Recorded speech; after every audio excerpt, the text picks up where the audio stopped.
Welcome to Thought for November the 25th. Our readings today are Nehemiah chapter 13, Amos chapter 5 and 2 Timothy chapter 2. And our thought is, no need to be ashamed.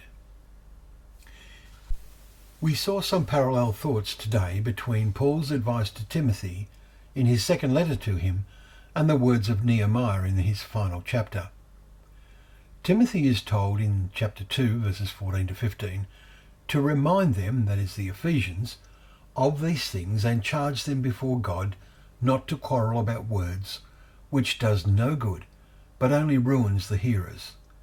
Do your best to present yourself to God as one approved, a worker who has no need to be ashamed, rightly handling the word of truth.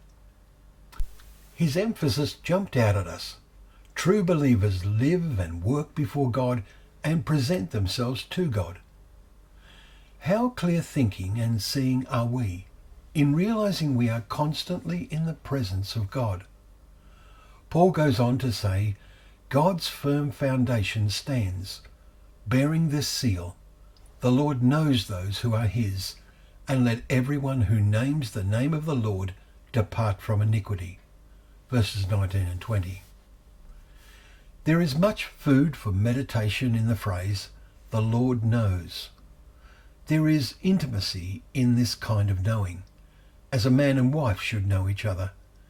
It is our failure to fully sense, or sense only lightly, that we are living before God that is so critical. After we have committed our lives to him through baptism, how wonderful to be a worker who has no need to be ashamed. There is a rather parallel lesson to this in the final chapter of Nehemiah.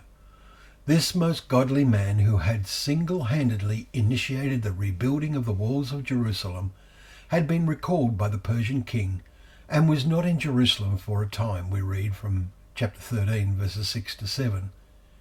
He says, when he came back to Jerusalem, I was very angry, verse 8, that Tobiah, an Ammonite, chapter 2 and verse 10, who had become related to the high priest, we read, had been given a chamber in the house or in the temple of God. Verse 7. Nehemiah is an outstanding example of a worker who has no need to be ashamed. We note his appeal to God when he discovers and deals with this situation. Remember me, O my God, concerning this, and do not wipe out my good deeds, he says in verse 14.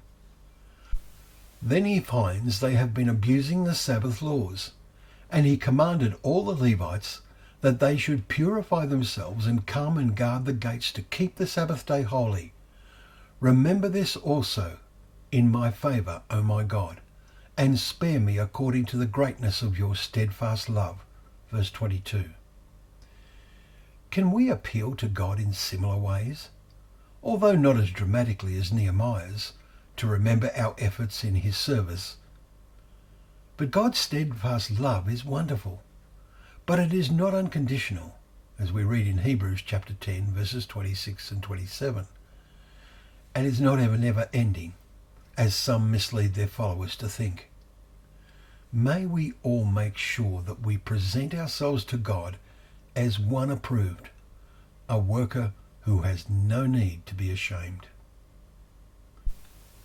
Well, thank you for joining us for Thought for the Day once again, where together we can open up the pages of God's Word, remembering that they are a lamp to our feet and a light to our path.